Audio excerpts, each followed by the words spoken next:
Hey, what's up? I'm Ryan Downey. I'm a band manager. I'm also an entertainment reporter. I was a kid who was listening to a lot of new wave music and a lot of heavy metal at the same time, and I had a friend who was super punk rock with a leather jacket, Liberty Spikes, Misfits t-shirts, and he bought a copy of this record called New York City Hardcore The Way It Is. He bought it at the local mall on cassette, and he got it by mistake because he thought it was like going to be punk rock, and he listened to it and he was like, oh, what is this garbage? I don't understand this. So he gave me the tape literally just to get rid of it. Like, giving it to me was the same as throwing it in the trash. And I listened to that. I heard bands like Sick of It All and Youth of Today and Gorilla Biscuits for the first time, and it completely blew my mind. It completely exposed me to a whole different thing that I wasn't used to. I was living in Indianapolis, Indiana, right in the heart of the Midwest. Very conservative place, sometimes small-minded place, growing up in the early 90s, feeling like a kid that doesn't fit in,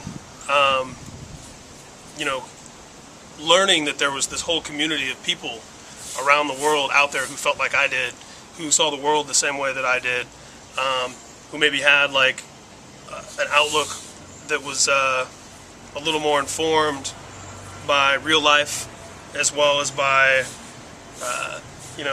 caring about political causes or whatever it was that you were into, just sort of transcending the mundane, everyday existence of what was being fed to us by mainstream culture.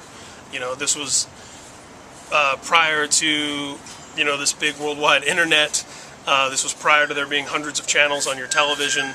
This was when, there was a very limited amount of media to consume if you were a kid looking for music. If you wanted to get something that wasn't a boy band or whatever, you had to really go deeply underground. You had to know somebody who knew somebody.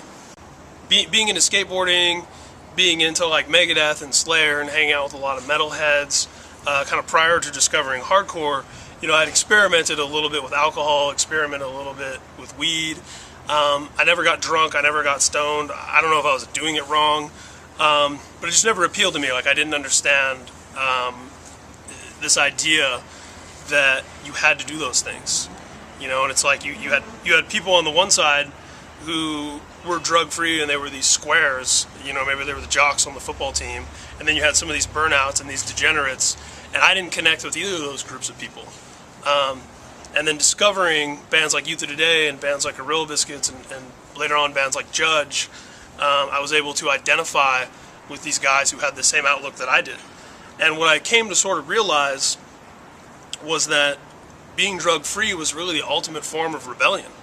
Because here you have, all these huge alcohol companies and tobacco companies, pushing this stuff on you in the media, and you have all of these people in your school and all these people in your life, and maybe you have someone in your family who's an alcoholic, maybe you have somebody who was, caused an accident as a drunk driver or was the victim of a drunk driver, and this stuff is just like piling up and piling up.